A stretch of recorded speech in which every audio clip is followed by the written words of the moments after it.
Olá pessoal, boa noite, sejam muito bem-vindos. Se hoje é noite de quarta-feira, hoje é noite da gente nevilar, né? Estamos aqui fazendo a leitura do livro Sua Fé, Sua Fortuna, de Neville Goddard, né? Desta coletânea aqui, O Despertar da Consciência. E nós estamos no segundo livro de Neville, que faz parte, guardar o barulho passar aqui, que faz parte desta coletânea incrível de Neville, né? São 7 livros do Neville Goddard que criam a série aí, O Despertar da Consciência. Boa noite, sejam muito bem-vindos.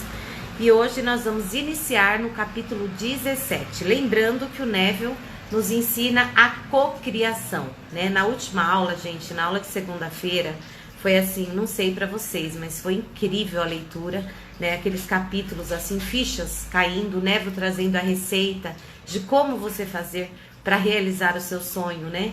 Como você influenciar direto ali na realização e materialização dos seus desejos. Hoje nós vamos iniciar o capítulo 17. O capítulo 17 fala da oração.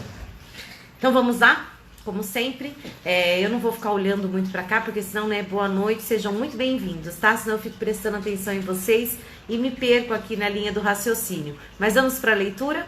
Vamos iniciar aqui a leitura do capítulo 17, espero que vocês gostem. Oração. Como sempre, o Neville, né, ele vai nos trazer uma visão metafísica da Bíblia, das Sagradas Escrituras.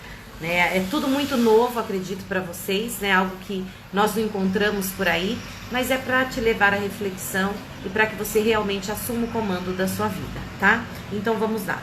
O Neville começa sempre o capítulo nos trazendo um versículo bíblico e depois ele nos explica, né, com a sua visão metafísica, o que esse versículo quer dizer na prática, tá? Como que você vai pegar esse versículo e vai utilizar ele no seu dia a dia. Vamos lá.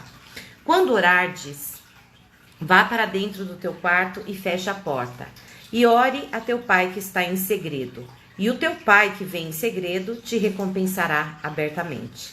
Isso está em Mateus 6, versículo 6. Mais um. Portanto, vos afirmo, tudo quanto pedirdes em oração, tenhais fé que já o recebestes, e assim vos sucederá. Marcos 11, versículo 24. A oração é a experiência mais maravilhosa que o homem pode ter.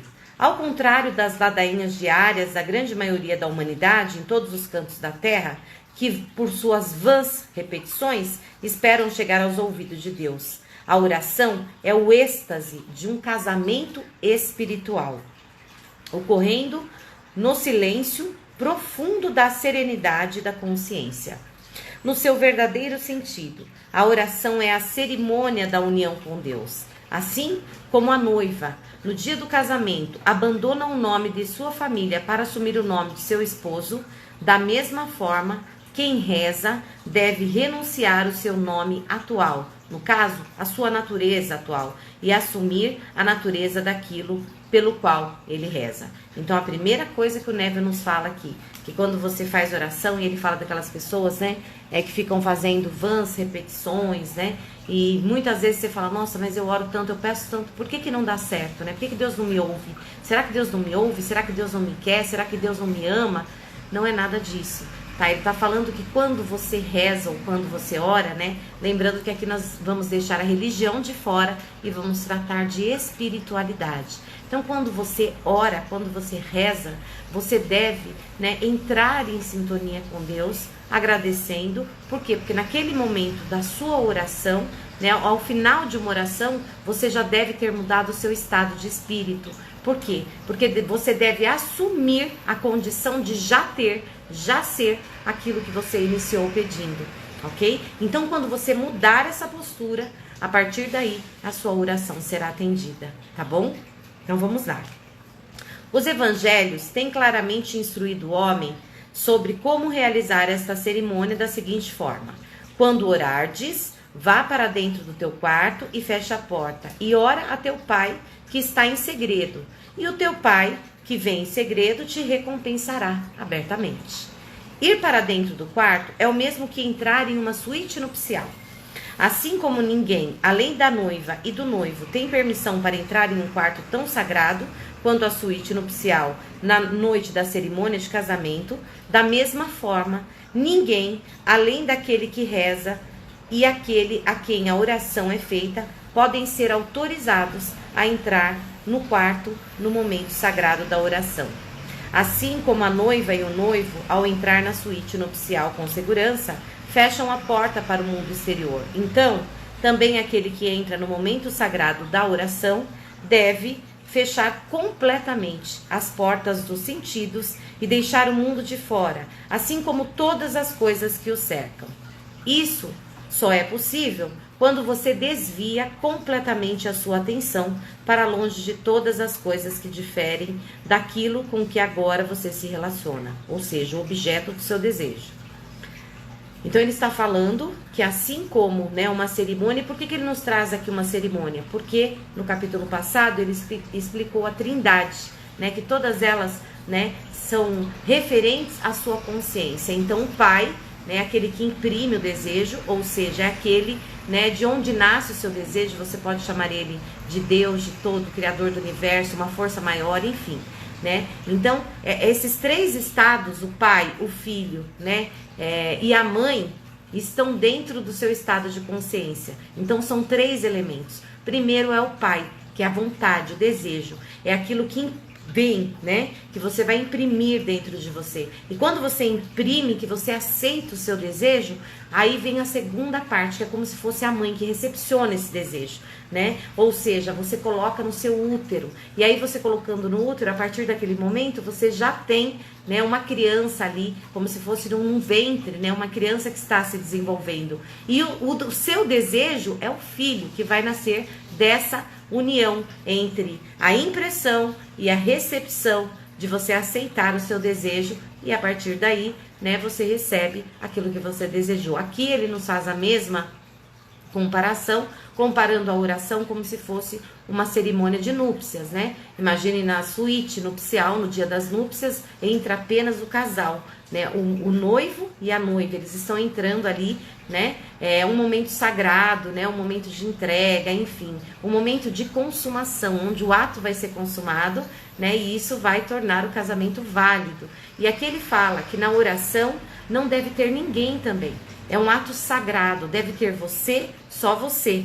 E aquele para quem você pede, que é Deus, né? Ter essa consciência. E aí, aquele momento é um momento sagrado, ok? É isso que o Neville está nos falando aqui sobre a oração. E quando ele diz fecha a porta, e nessas duas passagens que ele nos trouxe sobre a oração, né? É você entrar no seu secreto, quer dizer o quê? Que é você fechar a porta para o mundo físico. Ok? Então vamos supor, você vai pedir por saúde. Se você está pedindo por saúde na sua oração, está recorrendo a Deus, a sua consciência maior, um ser maior, né? Porque você não tem, você está doente. Então, você deve fechar a porta dos seus sentidos, ou seja, esquecer que você está doente, e no momento da oração você já passa a assumir conscientemente de que você já é saudável. Ok? Então fechar a porta é deixar o mundo físico, as evidências de que você não tem, de que você não pode, de que você não possui, deixar para trás, deixar fechado, ok? E você vai assumir isso com você. É um compromisso onde você assume com você mesmo e com Deus, que é a sua centelha divina, que é a partícula de Deus em você, tá? Vamos continuar aqui. Vamos lá. Quando você retornar desta meditação, né? Essa emoção que atravessa todo o seu ser, à medida em que você se conscientiza do seu desejo, é a prova de que você está tanto casado quanto impregnado. A segunda fase dessa cerimônia espiritual é definida pelas seguintes palavras, presta atenção: tudo quanto pedirdes em oração, tenhais fé que já o recebestes, e assim vos sucederá. Conforme você contemplar com alegria e ao ser possuído por aquilo que você deseja ser e possuir, você terá completado essa segunda etapa. E, portanto, terá realizado espiritualmente as etapas do casamento e da geração. A atitude receptiva da mente, no momento da oração ou do contemplamento, pode ser comparada à noiva ou a um ventre. Por isso, este é o aspecto da mente que recebe as impressões. Aquilo que você contempla ser é o noivo. E por isso, eles têm o nome ou a natureza que você terá que assumir na cerimônia. E, portanto, é ele quem faz a impregnação. Assim, você tem que abrir mão do seu nome ou da sua natureza atual, né? No caso, eu não tenho isso. Então, por isso que você está pedindo. Você tem que abrir mão, tá? Dessa sua condição, dessa sua natureza atual, para assumir o nome, né? Assim como a noiva recebe o nome do seu esposo, né? Você também deve receber o nome ou a natureza do seu desejo, ok? Tornando pela sua contemplação e tendo assumido o nome e a natureza da coisa contemplada, todo o seu ser se emociona com a alegria de ser o que você deseja. Aí vocês perguntam, nossa, como que eu vou saber se eu estou fazendo corretamente? Primeiro, quando você faz isso dessa forma, você começa a fazer as suas orações. Vai começar, tenho certeza. A partir de hoje, desta forma, como que eu vou saber se deu certo ou não? Primeiro, você vai sentir uma alegria muito grande. Por quê? Porque você vai assumir a condição de já ter, de já ser aquilo que você estava buscando, aquilo que você estava pedindo em oração. Então você começa com um pedido e deixa se impregnar naquela emoção, você vai contemplar aquilo mentalmente, já na sua oração, como se você já tivesse recebido. E aí você agradece por aquilo. Não tem como você não agradecer se você já recebeu. E se você já recebeu, vai te dar uma alegria, um contentamento muito grande, ok? Então você termina a oração sempre com essa leveza e sabendo que a sua oração, ela foi ouvida e ela será atendida, tá? Você não precisa nem falar com palavras, né? Porque Deus, o universo todo, né? A mente criativa, ela não ouve palavras, tá? A matriz divina, né? Ela não ouve palavras, ela é movida por sentimento. E se você sentir uma paz muito grande, uma alegria, um regozijo muito grande, é porque a sua oração já foi atendida e você fez o passo a passo corretamente, tá? Esta emoção que te atravessa todo o seu ser, à medida em que você está consciente do seu desejo, é a prova de que você está casado, e de que você está impregnado. Quando você retornar dessa meditação silenciosa, a porta do mundo que você deixou para trás será aberta mais uma vez. Mas desta vez, você retornará para o mundo como uma noiva grávida. Você retornará totalmente mudado. Embora ninguém além de você saiba deste maravilhoso romance, porém, o mundo verá em muito pouco tempo os sinais de sua gravidez, pois você começará a expressar aquilo o que você sentiu-se ser no momento da sua oração. Então ele nos traz esse exemplo da noiva, né? E é como você vai ter que voltar, quando você terminar a sua oração, você vai ter que voltar para o seu mundo físico, para a sua realidade, para a sua condição, mas você já não voltará mais da forma que você entrou. Você entrará diferente, mudado. Ninguém vai ver, né? É como se a noiva voltasse grávida. Alguém consegue ver que ela está grávida no começo de uma gestação? Não, é imperceptível, né? Só com o passar do tempo é que as mudanças começam a acontecer fisicamente. Você consegue notar, fulano está grávida, a barriguinha já está aparecendo, olha que legal. Mas ele fala que você vai saber. Por quê? Porque você carrega no seu ventre, tá? Na sua consciência, a sensação de que aquele filho já está a caminho, de que ele vai se desenvolver e será notório. Ele fala que em pouco tempo será notório para que as pessoas à sua volta percebam que algo mudou em você. E logo você vai manifestar, né, a materialização desse seu desejo consumado. É isso que ele está nos falando aqui. Isso é fantástico, né? Vamos lá.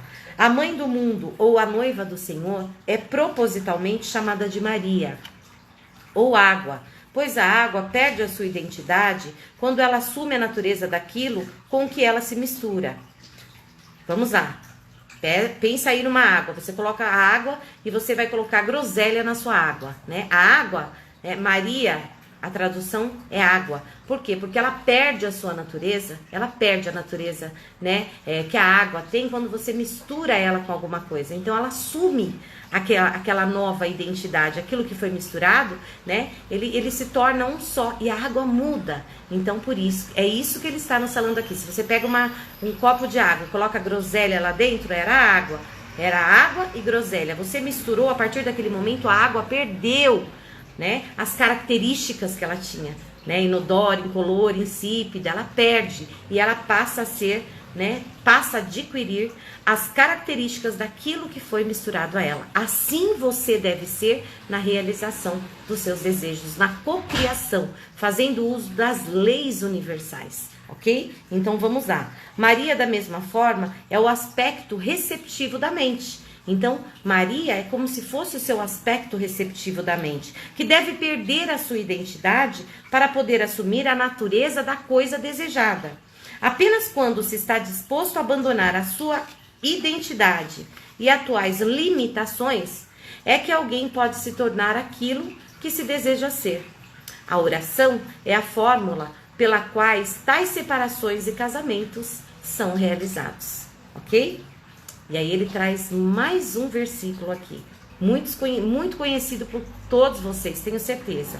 Se dois dentre vós concordardes na terra em qualquer assunto sobre o qual pedirem, isso lhe será feito por meu Pai que está nos céus. Isso está em Mateus 18, versículo 19. Os dois concordando são você, a noiva, e o objeto do seu desejo, o noivo. Quando este acordo, né, ele for realizado, um filho, dando testemunho dessa união, irá nascer. Você começará a expressar e possuir o que você está consciente de ser. Orar, então, é reconhecer-se ser aquilo que você deseja ser, ao invés de suplicar a Deus pelas coisas que você deseja. Vou ler de novo. O que é orar, então? Né? Como que eu devo fazer as minhas orações a partir de hoje? Orar é reconhecer-se ser aquilo que você deseja ser. Então, se você vai orar e vai pedir por capital, dinheiro, né? Ou prosperidade no seu negócio, ou saúde, ou um relacionamento, né? Ou qualquer coisa que você for pedir na sua oração, você já deve se sentir como se você já tivesse isso. Se você estiver pedindo por saúde, você já vai se sentir saudável, entendeu? Então você deve tomar isso para você. Ok? Ao invés de suplicar a Deus pelas coisas que você deseja. Então, espero que você tenha entendido, porque muitas vezes a sua oração ela não é atendida. E você tem aquela sensação, meu Deus, será que Deus não me ouve? Será que eu não sou digno? Será que eu não sou merecedor? Será que não é para mim? Será que, né, o que está acontecendo na minha vida? Então, para você orar e ter sucesso na sua oração, você deve entrar na oração com muita comunhão, com muita congruência, com o seu eu espiritual, com a sua centelha, sabendo, tendo a certeza, né, que se esse desejo veio, é porque ele foi enviado por Deus, ele já é divino, não é do homem. Receber esse desejo é como se fosse a noiva ali que recebe o seu noivo. E a partir daí, vocês darão luz a um filho. E esse filho, né, ele vai fazer o quê? Ele vai enaltecer ao Pai. E ele vai se tornar visível aos olhos de todas as pessoas. Então, se você não está saudável hoje e você quer buscar por saúde, você já deve sair da sua oração sentindo-se saudável. Você vai se apossar, ok? Desse sentimento do seu desejo realizado. É isso que ele nos ensina aqui, tá? Todos os dias, milhões de oração não são atendidas, porque o homem reza para um Deus que não existe. Se a sua consciência é Deus, então você deve primeiro buscar nela, na sua consciência, aquilo que você deseja e assumir a consciência desta qualidade desejada. Somente quando isso for feito, as suas orações serão respondidas. Ser consciente de ser pobre, enquanto se ora por riqueza, lhe trará a recompensa daquilo que você está consciente de ser, ou seja, pobreza. As orações, para serem bem-sucedidas, devem ser afirmações e declarações. Assuma a consciência positiva daquilo que você deseja. Com o seu desejo definido, calmamente, vá para dentro e feche a porta. Entregue-se ao seu desejo, até que você tenha absorvido a sua natureza e o seu nome, ao declarar e sentir-se ser e possuir aquilo que você deseja. Quando você emergir em um estado, em um momento de oração, você deve fazê-lo consciente de ser e possuir aquilo o que até então você apenas desejava. Então, isso é muito importante, né? As orações, para serem bem-sucedidas, elas devem ser afirmações e declarações. Você vai afirmar ser, ter, possuir aquilo que você deseja, ok? Então, em vez de você suplicar por algo que você não tem, você não vai fazer mais isso. Você vai afirmar e declarar-se grato por já ter. Porque está escrito que toda vez que você pedir, você receberá. Antes mesmo de você pedir, você já vai receber. Então, você deve se comportar desta maneira a partir de hoje, tá bom? Vamos lá. Capítulo 18, e essa parte é muito interessante. Os 12 discípulos. Vamos? Jesus, tendo chamado seus 12 discípulos, deu-lhes poder para expulsar espíritos imundos e curar todas as doenças e males. Mateus 10, versículo 1. Os 12 discípulos representam os 12 atributos da mente, que podem ser controlados e disciplinados pelo homem. Quando disciplinados, eles sempre obedecerão ao comando de quem os disciplinou. Estes 12 atributos do homem são os potenciais de cada mente. Eu tenho, você tem, todos nós temos. Quando indisciplinado, as suas ações desordenadas se assemelham mais às ações de uma multidão desorientada do que às táticas de um exército treinado e disciplinado. Todas as instabilidades e confusões que envolvem um homem podem ser atribuídas diretamente a estes 12 atributos, que são mal controlados pela mente humana em seu estado atual de inércia. Até que eles sejam despertados e disciplinados, eles permitirão que cada boato, sensação ou emoção os abalem. Quando os 12 estiverem disciplinados e sob controle, aquele que o fizer dirá a eles: já não vos chamo de servos, porque o servo não sabe o que faz o seu senhor, mas eu vos chamo de amigos, pois tudo o que ouço de meu Pai eu compartilho convosco. Isso está em João 15, versículo 15.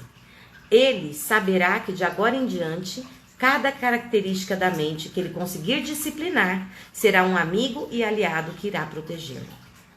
Os nomes dos 12 aspectos revelam as suas naturezas. E agora ele vai nos trazer esses 12 atributos da mente, que a partir de agora você vai se tornar consciente dele e você vai disciplinar, ok? Esses 12 atributos. E quando você fizer isso, você não será mais chamado de servo, porque o servo, ele não sabe o que o Senhor faz, ok? Ele não sabe aonde está o Senhor, ele não sabe dos negócios do Senhor, ele é apenas um servo. Ele está ali apenas para servir. Mas quando você disciplinar esses 12 atributos, né, que você tem, você passa a ser chamado de amigo. Ok? Vamos lá. Esses nomes não são dados a eles até que eles possam ser chamados ao discipulado. Eles são, quais são os nomes? Simão, que mais tarde foi chamado de Pedro, André, Tiago, João, Felipe, Bartolomeu, Tomé, Mateus, Tiago, filho de Alfeu, Tadeu, Simão, o Zelote e Judas. Esse era o nome dos 12 discípulos, ok? Vamos lá. O primeiro aspecto a ser chamado disciplinado é Simão, ou a capacidade de saber escutar. Esta faculdade, quando elevada ao nível de um discípulo, permite que apenas determinadas impressões cheguem à consciência. Apenas aquele das quais os ouvidos são instruídos a deixarem entrar. Não importa o que a sabedoria do homem venha dizer, ou o que a evidência do seu sentido lhe mostre. Se tais sugestões e ideias não estiverem de acordo com o que ele ouve, ele permanecerá intransponível. Então ele está falando da faculdade da audição. Você tem que disciplinar a sua audição.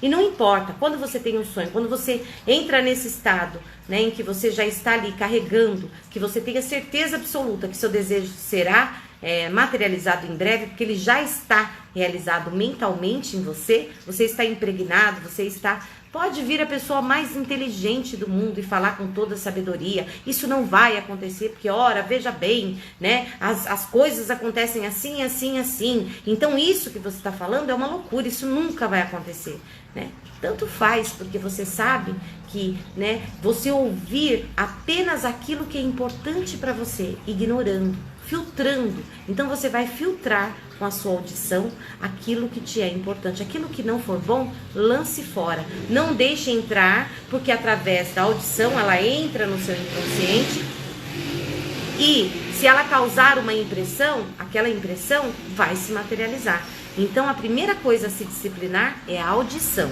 Vamos continuar.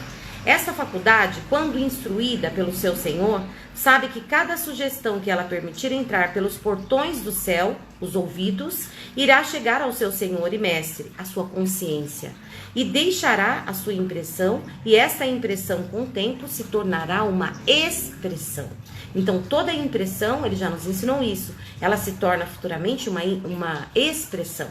Então primeiro é impresso. Você, como que eu me impressiono? Com sentimento. Então, às vezes a pessoa fala alguma coisa, né? Por exemplo, nossa, né? Você tá doente? Ó, cuidado, hein? Eu tô vendo que você tá com uma cor meio diferente, sua família toda aí teve câncer, histórico de câncer, vai no médico. Se você se deixar ouvir e isso entrar pelos portões, que são os ouvidos, cair no seu inconsciente, na sua consciência, e você aceitar isso, isso vai se materializar na sua vida. Em pouco tempo você vai fazer os exames e você vai descobrir que você está com câncer. É isso que ele está nos falando aqui. Tá? Num exemplo bem prático. Então vamos lá. A instrução para Simão é que ele garanta que somente visitantes dignos e honrosos entrem no templo do Senhor. A consciência, entrem na sua consciência.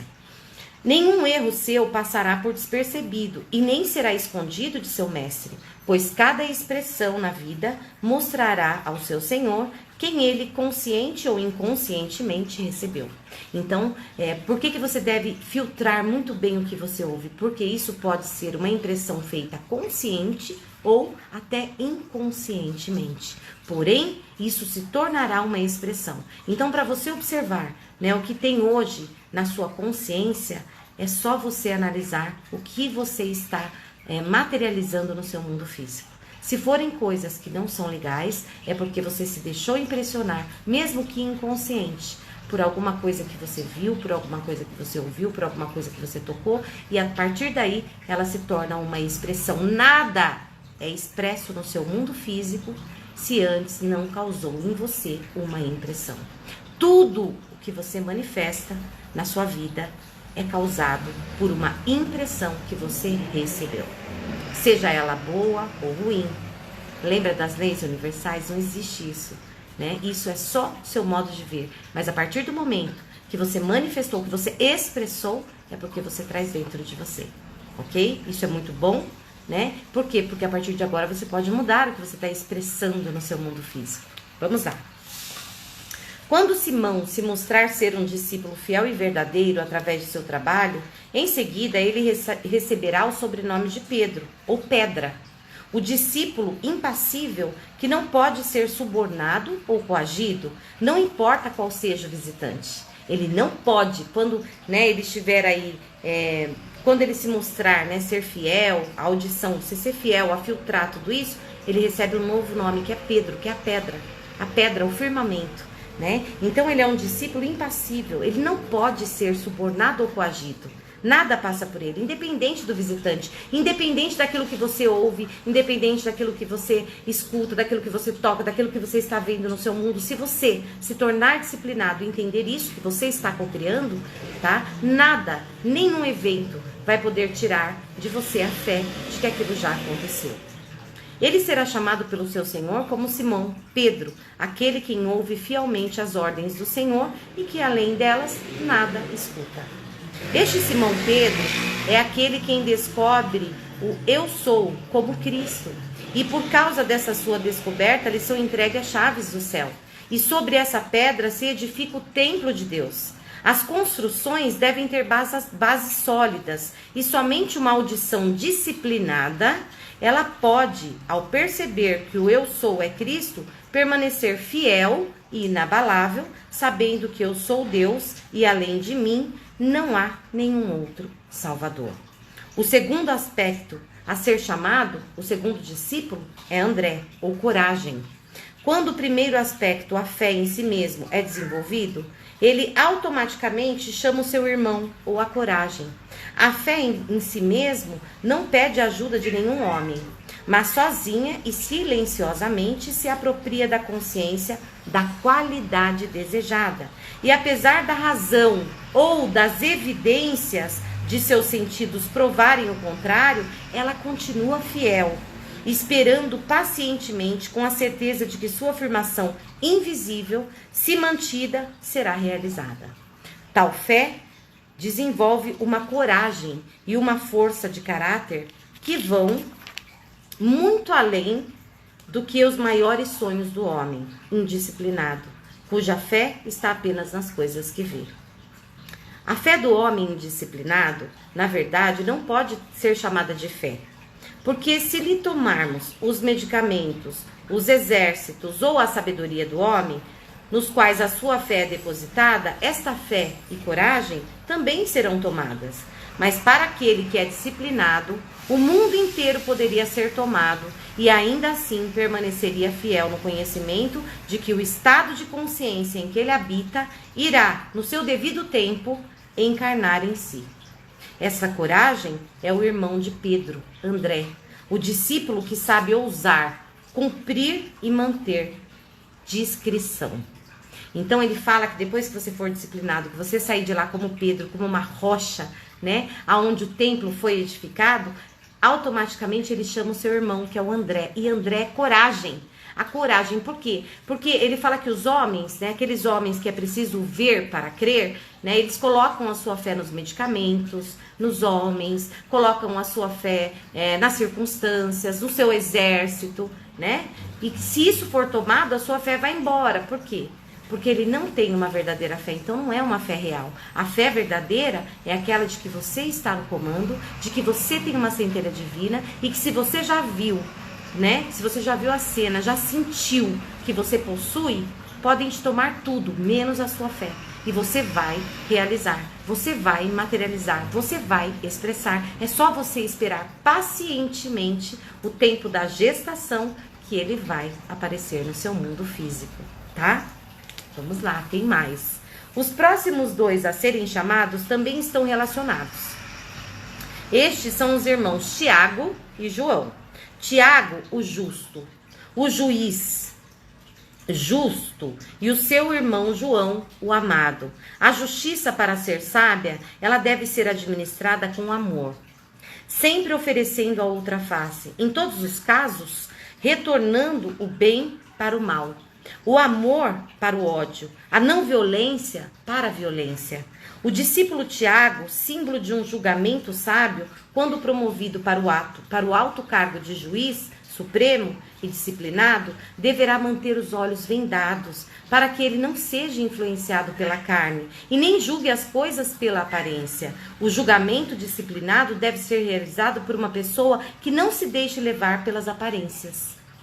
Aquele quem chama esses irmãos ao discipulado continua fiel ao seu comando proposto, ou seja, a ouvir apenas o bem. O homem que tem esta qualidade da mente disciplinada é incapaz de ouvir e aceitar como verdade qualquer coisa que não preencha o seu coração, com amor ao ser ouvida, seja esta coisa dita por si mesmo ou pelos outros. Estes dois discípulos, ou aspecto da mente, estão unidos como se fossem um só, e são inseparáveis quando despertados. Aquele que é disciplinado perdoa a todos os homens por serem o que são. Ele, por ser um sábio juiz, sabe que todo homem expressa perfeitamente aquilo que ele é consciente de ser como homem. Ele sabe que toda manifestação repousa sobre o fundamento imutável da consciência e que as mudanças de expressão só podem ser realizadas através da mudança de consciência. Estas qualidades disciplinadas da mente dão permissão para que todas as pessoas sejam aquilo o que elas realmente são, sem condenação e sem críticas. No momento, embora permitam essa perfeita liberdade de escolha para todos, estas qualidades, no entanto, estão sempre à espreita, cuidando para que tudo o que elas mesmas fazem e profetizam, tanto para si quanto para os outros, apenas glorifiquem, dignifiquem e deem alegria para quem as profere quando expressa. Então aqui Ele está falando uma coisa muito importante, né? Quantas vezes nós julgamos pessoas, nós abrimos a nossa boca para amaldiçoar, para praguejar, para julgar, para condenar, né? Quando você desenvolve esse seu atributo mental, você já não julga as pessoas, porque você sabe que muitas vezes, assim como você um dia, né, não tinha noção de que era a sua consciência, né, o verdadeiro Deus que habita em você, essas pessoas também não sabem. Então elas só expressam aquilo que elas são conscientes de ser. Então você não vai julgar ninguém mais, você não vai amaldiçoar. Então quando você desperta esse atributo, toda vez que você abrir a sua boca, você vai abrir a sua boca para bendizer, para tornar uma pessoa digna, para profetizar amor. Ok? É isso que ele está falando aqui. E isso é fantástico, isso é incrível, né? Vamos lá. Imagine se todas as pessoas já fossem espertas, né? Que mundo maravilhoso em que nós viveríamos. Vamos lá. O quinto elemento chamado ao discípulo é Felipe. Este pediu para ver o Pai. O homem despertado sabe que o Pai é o estado de consciência no qual homem habita e que esse estado, ou Pai, só pode ser visto quando é expressado. Ele sabe que ele é a perfeita imagem e semelhança da consciência com a qual ele se identifica. Então, ele declara: ninguém jamais viu a Deus. O Filho unigênito que está no seio do Pai é quem o revela. Isso está em João 1, capítulo 18, versículo 18. Se vós conheceis a mim, também conhecereis a meu Pai, e desde já o conheceis e o tendes visto. Disse-lhe Felipe: Senhor, mostra-nos o Pai, e isso nos basta. Respondeu-lhe Jesus: há tanto tempo que eu estou convosco e ainda não me conheces, Felipe? Quem viu a mim, viu o Pai. Como dizes tu, mostra-nos o Pai? Não crê tu que eu estou no Pai e que o Pai está em mim? As palavras que eu vos digo, não as digo por mim mesmo, mas o Pai que permanece em mim é quem faz as suas obras. João 14, versículos 7, 8, 9 e 10. Eu e o meu Pai, a consciência e a expressão. Então, quando você fala eu e o meu Pai, eu, a consciência, meu Pai, a expressão, né? Deus e o homem são um. Este aspecto da mente, quando disciplinado, persiste até que ideias, ambições e desejos se tornem realidades físicas.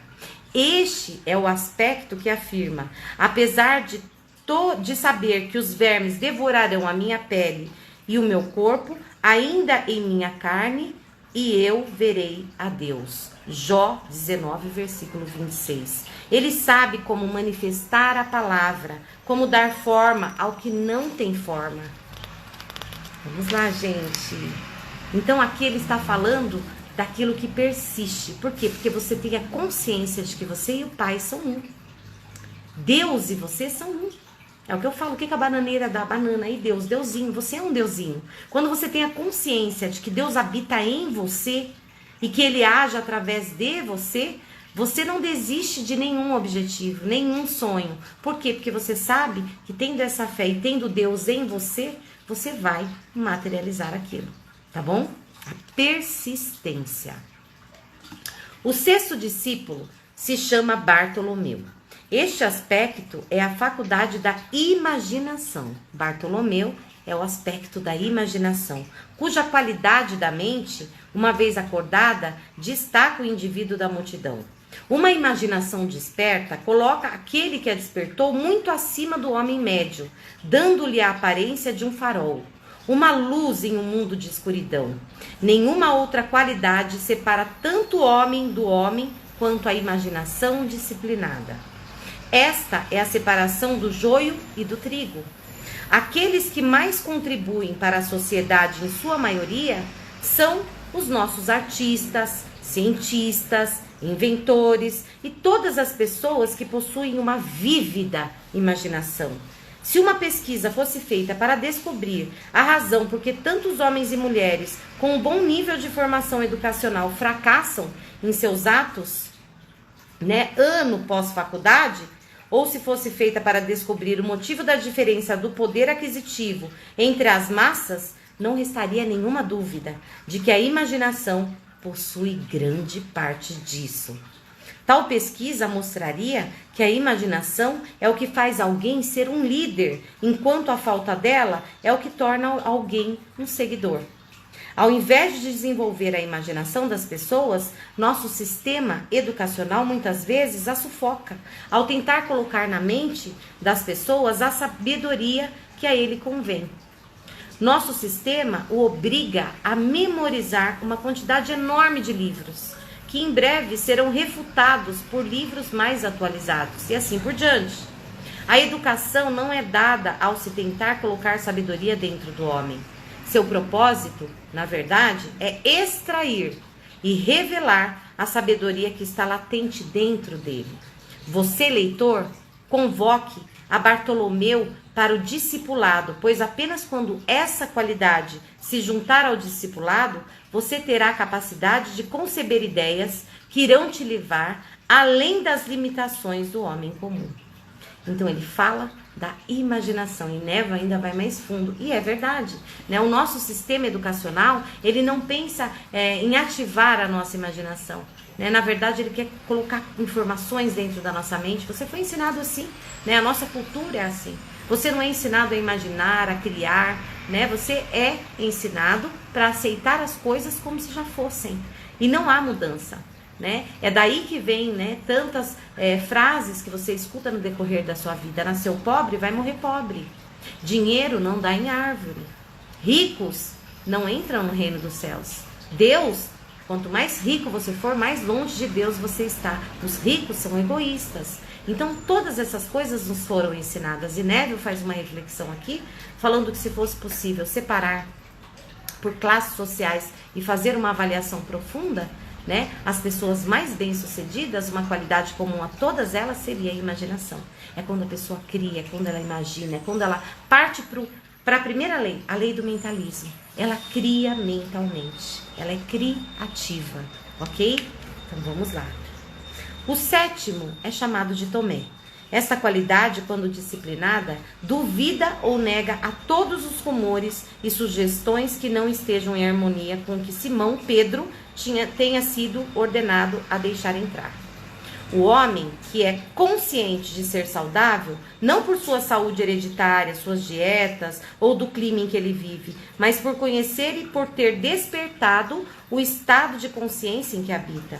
Não importa quais sejam as condições em que o mundo se encontra, ele continuará a expressar a saúde. Ele poderá ouvir através da imprensa, do rádio, dos sábios do mundo, que uma praga está varrendo a terra, e ainda assim ele permanecerá inabalável e indiferente. Tomé, o cético, quando disciplinado, negará a doença ou qualquer outra coisa que não esteja em harmonia com a consciência a qual ele pertence, para que nada tenha o poder de afetá-la. Então, gente, aqui ele está falando, né, da fé inabalável, ok? Que é esse outro atributo que você deve ter. Independente, se a pessoa se ela entendeu que é através da sua consciência, da impressão que você tem que as coisas acontecem, né, que você vai expressar no seu mundo físico, pode o rádio estar falando que o país está em crise, uma crise econômica mundial, pode vir os sábios e dar entrevista, pode vir quem quiser, você vai olhar tudo isso e você não vai deixar isso tomar você, porque dentro de você, você tem a certeza da prosperidade.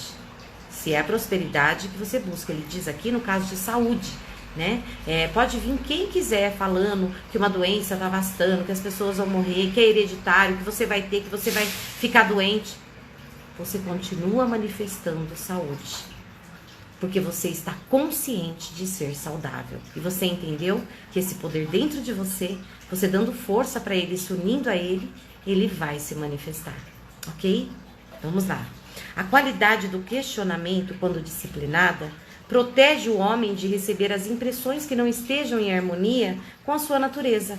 Ele adota uma atitude de total indiferença em relação a todas as sugestões que são estranhas ao que ele deseja expressar. O questionamento disciplinado não é uma luta ou um esforço, mas sim uma total indiferença. Isso é importante. Você não deve brigar, tá? Quando você tem esse atributo dentro de você, você não vai lutar, né? Não vai fazer esforço para não ouvir, para não deixar aquilo entrar dentro de você e começar a pensar naquilo. Não, por quê? Porque você tem certeza de como as coisas se materializam. Então, é uma coisa natural. Você simplesmente se torna indiferente. A pessoa tá falando que você não vai conseguir emprego. A pessoa tá falando, o mundo tá falando, o jornal tá falando que todo mundo vai entrar numa crise, que nada vai acontecer. Mas se você tiver certeza dentro de você, você se torna indiferente naturalmente. Não é que você tem que brigar e ficar pensando, nossa, quantas vezes você já ouviu coisas, né? A pessoa falando, você vai ser um fracassado, você nunca vai ter nada na vida, né? Você vai morrer sozinho. Quantas coisas nós ouvimos por aí? E se a pessoa deixa isso entrar dentro dela, ela vai manifestar amanhã ou depois esse estado. Por quê? Porque primeiro ela impregnou, né? Veio a impressão e depois vai ter o quê? A expressão daquilo, né? Então, não é para você brigar. Tem que ser uma coisa natural. Por quê? Porque se você fez a sua oração, começamos com a oração hoje, né? Se você fez a sua oração, você entrou no estado desejado e você tem certeza absoluta e convicção plena, então você não precisa brigar, vai ser apenas indiferente. Pode vir quem quiser, falar o que quiser e você vai se manter indiferente naturalmente. Por quê? Porque aquilo não está em sintonia com o seu desejo. Entendeu? Vamos para o próximo. Mateus, o 8º, é o dom de Deus. Esta qualidade da mente revela os desejos do homem como se eles fossem presentes de Deus. O homem que chama a este discípulo para si, sabe que todos os desejos do seu coração são um presente do céu e que eles contêm em si o plano e o poder de sua autoexpressão. Este homem nunca questiona a forma da sua manifestação. Ele sabe que o plano de expressão nunca é revelado ao homem, pois os caminhos de Deus só se revelam ao se passar por eles.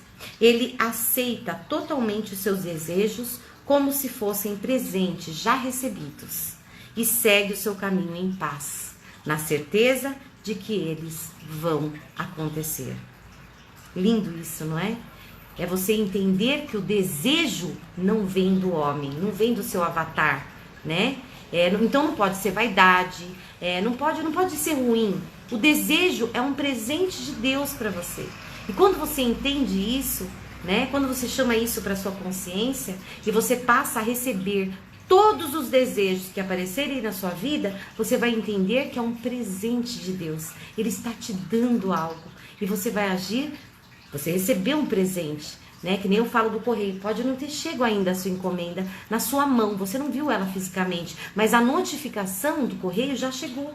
Você já assinou que ele está lá, é só você ir retirar. E às vezes você, por trabalho, por estar ocupado, você passa 2, 3 dias sem poder ir lá retirar, né? Sem poder ir lá retirar, mas você não está mais preocupado. Por quê? Porque já é seu, você já tem, ok? Já chegou, você só não pegou ainda. Então é desta forma que você deve receber a partir de agora e pensar nos desejos que você tem. Desejos são presentes de Deus na sua vida. Se você tem o desejo no seu coração, e quanto mais ardente, mais forte for esse desejo, mais rápida será a materialização, a expressão no seu mundo físico. Lindo, não é? Lindo, vamos lá. Tá sem áudio, gente? Bernardes colocou pra mim que tá sem áudio. Vocês estão me ouvindo? Estão me ouvindo, né? Só dá, agora eu até parei aqui, ó. Veio o Bernardes, está sem áudio. Tá sem áudio ou vocês estão me ouvindo? Por favor, coloca aqui pra mim, por gentileza. Eu tô vendo o pessoal comentando. Vou até dar uma pausa aqui. Vocês não estão me ouvindo, é isso? Tá normal. Bernardes, é você então, querido. Arruma aí o seu áudio, tá? Colocaram aqui que tá normal. Obrigada, Juninho. Ó, beijo no coração. Vamos continuar. Lindo isso, né? Esse nono discípulo, né, gente? O 8º discípulo, Mateus. O nono discípulo é Tiago, filho de Alfeu. Ele é a capacidade de discernimento, uma mente clara e ordenada, tá? É a voz que chama esse discípulo para si. Esta faculdade recebe aquilo o que não é revelado aos olhos do homem. Este discípulo não julga pelas aparências, pois ele tem a capacidade de perceber a fonte das causas, e sendo assim, ele nunca é enganado pelas aparências. A clarividência é uma faculdade que é despertada quando esta qualidade ela é desenvolvida e disciplinada. Não a clarividência de cerimônias e rituais mediúnicos, ele não está falando disso.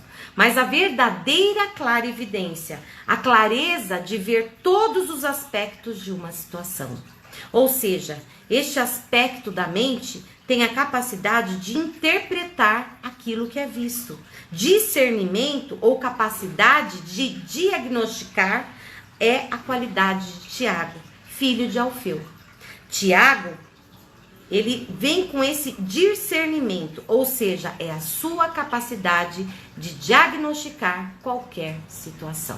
Não estamos falando aqui, ele até fala da clarividência mediúnica, não. A clarividência aqui que ele traz, né, como Tiago, é você entender o que tem por trás de toda a situação, ok? É você ter um discernimento espiritual. É quando você se eleva na sua centelha. Né? Quantas pessoas ficam preocupadas, né? Vocês nunca ouviram falar de pessoas que falam assim, nossa, eu achando que era uma situação difícil, na verdade aquilo era um livramento para mim, né? Meu carro quebrou e aquele dia, né, eu me atrasei, e me atrasando, me livrei de um acidente. Ou seja, né, são situações que se revelam como um todo depois, e é disso que ele está nos falando aqui, tá? Vamos para a próxima. Tadeu, o 10º. Discípulo da gratidão, uma qualidade da qual o homem indisciplinado lamentavelmente não possui. Quando esta qualidade de louvor e ação de graças é despertada dentro do homem, ele sempre carrega as palavras, obrigado, Pai, em seus lábios. Ele sabe que o seu agradecimento pelas coisas não vistas lhe abre as comportas do céu, que lhes dão presentes que vão além da sua capacidade de receber e são derramados sobre ele. Ou seja, quando você se desperta para isso, você é grato. Sempre na sua boca você vai ter essa palavra de agradecimento. Obrigada, Pai. Mesmo que você... Por quê? Porque você agradece por aquilo que você ainda não vê, mas você já sabe, já sente, já se impregnou daquilo e você já começa a agradecer. Lembra que eu falei que na oração, né, não dá pra gente terminar uma oração se você não agradecer. Por quê? Porque se você já se impregnou, você já está agradecendo, você tem que agradecer por aquilo que você recebeu. Ok? E é isso que ele está nos falando aqui, ó.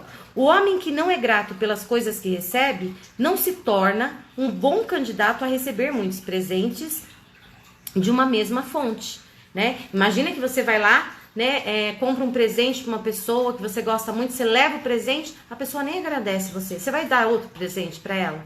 Você não vai, você vai falar, nossa, parece que a pessoa não gostou, né? Se eu dei um presente para ela, ela nem agradeceu, sinal que essa pessoa não gostou. Então é isso que ele está falando. O homem que não é grato, quando ele recebe presentes, ele não vai receber muitos presentes. Por quê? Porque a fonte automaticamente não vai lhe presentear, vai presentear o outro que agradece. Por quê? Porque se torna grato. Então a gratidão é fundamental nesse processo de cocriação, tá? Gratidão e reconhecimento são para os dons invisíveis de Deus. Os seus desejos, aquilo que a chuva e o sol são para as sementes invisíveis no seio da terra. Então ele fala, né, que a gratidão e o reconhecimento da sua parte, elas são assim como o sol e a chuva para uma semente que está plantada lá dentro do solo. Ou seja, é fundamental. É fundamental. Pensa você preparar um solo, colocar ela lá e aí coloca uma sementinha lá. Só que você não dá nem água para ela e você também não dá luz do sol. O que vai acontecer com aquela semente? Ela vai germinar? Ela vai sair? Vai virar uma árvore? Vai te dar frutos? Não. Ela vai morrer, ela vai apodrecer. E ele está falando que a gratidão é assim como o sol e a chuva para uma semente. Porque quando você planta a semente na terra, você cobre ela, você não está vendo o fruto ainda. Mas você sabe e tem a certeza absoluta que se você regar e se você der sol, ela vai germinar e um dia você vai comer daquele fruto. Você não duvida disso. Só uma semente. Mas quando você plantou, você já imagina a árvore pronta, porque é isso que ela vai virar. Então, quando você agradece, você está dando água e luz do sol para a semente que você plantou. E com certeza ela vai virar uma árvore, vai se materializar, vai virar uma expressão no seu mundo físico e você vai se saciar daquilo que você um dia desejou. Entendeu? Isso é importante, gente. Gratidão é fundamental, ok? Vamos lá. O 11º aspecto a ser convidado é Simão de Canaã. Uma boa ordem para esse discípulo é: escutai as boas novas. Simão de Canaã, ou Simão da terra do leite e do mel, quando chamado ao discipulado, é a prova de quem chama esta faculdade para si, tornou-se consciente da vida abundante. Ele pode falar como o salmista Davi: preparas uma mesa perante mim na presença dos meus inimigos. Unges a minha cabeça com azeite e meu cálice faz transbordar. Este aspecto disciplinado da mente é incapaz de ouvir qualquer coisa exceto as boas notícias e, sendo assim, é bem qualificado para pregar o evangelho ou as boas novas. Ok? O 12º e último dos aspectos disciplinados da mente é chamado de Judas. Quando esta qualidade é despertada, o homem sabe que ele deve morrer para aquilo o que ele é, antes que ele possa se tornar aquilo que ele deseja ser. Então, por isso é dito que ele é o discípulo que cometeu suicídio, o que é uma metáfora, uma maneira figurada de dizer aos iniciados que Judas é o aspecto disciplinado do despreendimento. Ele é aquela pessoa que sabe que o eu sou, né? Ou a sua consciência é o seu salvador. Então, ele abandonou a todos os outros salvadores. Esta qualidade, quando disciplinada, dá àquele que a possui a força para o despreendimento. O homem que chamou a Judas para si, aprendeu como desviar a sua atenção para longe dos seus problemas ou limitações e focar a sua atenção na solução ou no Salvador. Em verdade vos digo, se alguém não nascer de novo, não pode ver o reino de Deus. João 3, versículo 3. Não existe maior amor do que este, alguém que entregue a própria vida pelos seus amigos. João 15, versículo 13. Quando o homem perceber que quando a qualidade do seu desejo for alcançada, ela salvará a ele e aos seus amigos. Ele voluntariamente dará a sua vida, ou seja, não é dar a vida, é a sua atual condição, tá bom? A sua atual concepção de si mesmo, pelos seus amigos, abandonando a sua consciência do que ele atualmente é consciente de ser, para assumir a consciência daquilo o que ele deseja ser.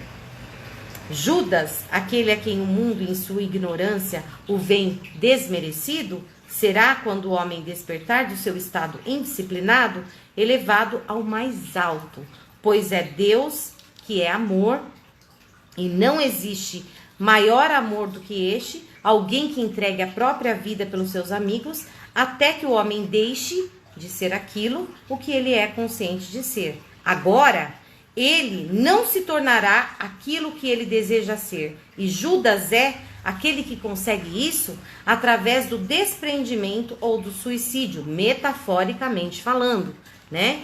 Estas são as 12 qualidades. Então, Judas, né, para que você se torne uma nova pessoa, para que você materialize uma nova vida, você deve morrer, você deve matar a consciência de quem você hoje é. A sua... eu acho... como que você se sente? Eu peço riqueza, mas eu me sinto pobre. Eu acho que eu nunca vou ter dinheiro, né? Eu não nasci para isso. Minha vida nasceu para ser dura, batalha, né? Então eu tenho que batalhar muito, é muito suor, né? Então, cansei, não quero, eu quero prosperidade. Então você deve morrer para essa sua atual consciência de se sentir pobre, miserável, uma pessoa que batalha muito, para renascer na consciência de ser uma pessoa próspera. Só dessa forma você conseguirá atingir o seu objetivo, ok? Essas são as 12 qualidades que foram dadas ao homem na criação do mundo.